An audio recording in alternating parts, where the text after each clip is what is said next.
The election-style visits and photo opportunities are continuing, even though Parliament has denied Boris Johnson the election he wanted in 4 weeks' time. Are you with us too? I'm with you.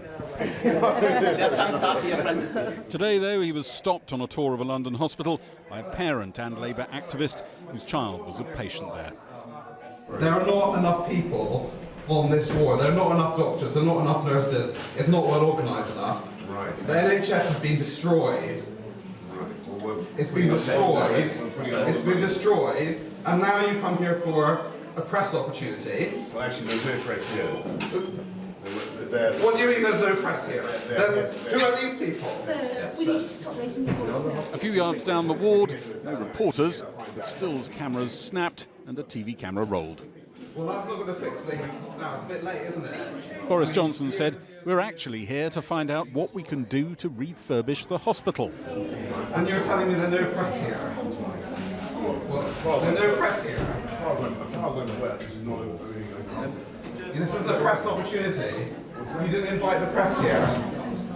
You didn't ask them to come. That's what you don't have a press handler back there. Okay, well, fine. Well, in your la la land, believe whatever you want. Thank you. While the Prime Minister carried on his tour, they were queuing early at the Supreme Court as it continued its hearings on whether Boris Johnson lied to the Queen. The lawyer representing the government insisted the suspension or prorogation of Parliament was not a matter judges should wade in on. Prorogation decisions are inherently and fundamentally political in nature. They will involve considerations about how most efficiently and effectively to manage the conduct of the government's business, including One Supreme Court judge asked why no one in government, from the Prime Minister down, had signed an affidavit swearing to the motives for the long suspension of Parliament. And so no one has come forward from your side to say, this is true. We're just given the documents, as it were, floating around for what they're worth. The whole truth, nothing but the truth, partly true. They're just floating around. Well, Isn't it odd that nobody has signed a witness statement to say, this is true, the reasons are, these are the true reasons for what was done? My Lord, you have the witness statement you have.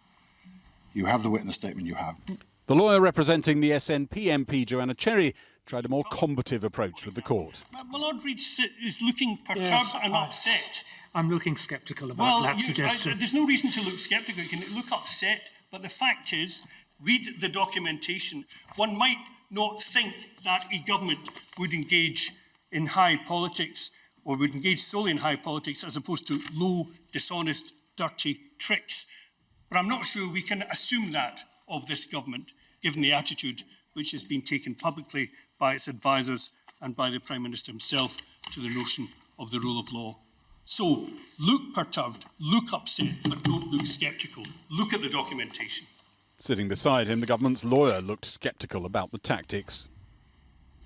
We've got here the Mother of Parliament being shut down by the father of lies, rather than allowing lies to triumph. Listen to the angels of your better nature. Across the Channel, Boris Johnson's negotiating abilities and focus were coming in for criticism. European Commission President Jean-Claude Juncker told commissioners yesterday that Boris Johnson had only begun to understand the single market. In Strasbourg this morning, updating the European Parliament in a debate on Brexit, Mr Juncker said there were still no written proposals from Britain for a Brexit deal rethink. Until such time as those proposals have been presented, I will not be able to tell you, looking you straight in the eye, that any real progress has been achieved. Number 10 denied reports that Boris Johnson had failed to understand fundamental elements of the negotiations when he met Mr Juncker and EU negotiator Michel Barnier in Luxembourg this week. One Number 10 source said nothing would be put in writing until they thought they were within touching distance of the EU position, and that could be 2 weeks off, if it happened at all. Well, on the other side of the political divide, the Labour leader Jeremy Corbyn has got his own confrontation over Brexit. He has refused to say whether he would back Remain or Leave in a second referendum, and that has infuriated some Labour activists who want the party to campaign explicitly for Remain. Well, Gary Gibbon is in Westminster now. Gary, tell us more. Well, Labour's been on a bit of a policy odyssey on Brexit, and Jeremy Corbyn is hoping, praying that it has finally reached its destination. The destination being that Labour would negotiate its own Brexit deal and then put that on a ballot paper in a second referendum up against Remain. The great question of the day, and the development really today, was there was a question mark how Jeremy Corbyn would campaign in that referendum. Would he back one side or the other? And you kind of see his new approach trialled on television in just a little clip that's coming up here, where he's repeatedly asked the question, would you pick a side? Which option do you prefer? I want the people to have a choice between the offer of remaining in the EU and the offer of an agreement with the EU. And which option do you prefer? I think the important thing is to put the offer before the people, and they will make the choice and I will deliver it.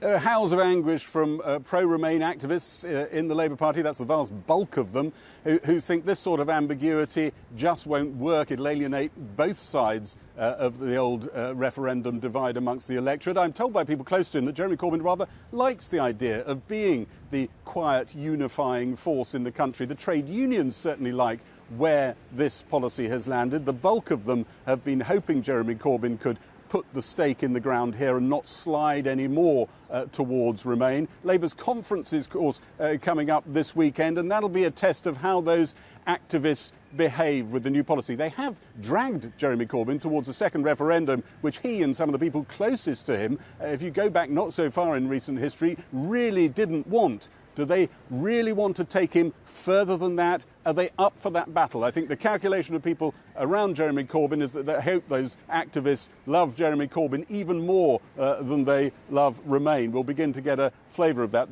this weekend.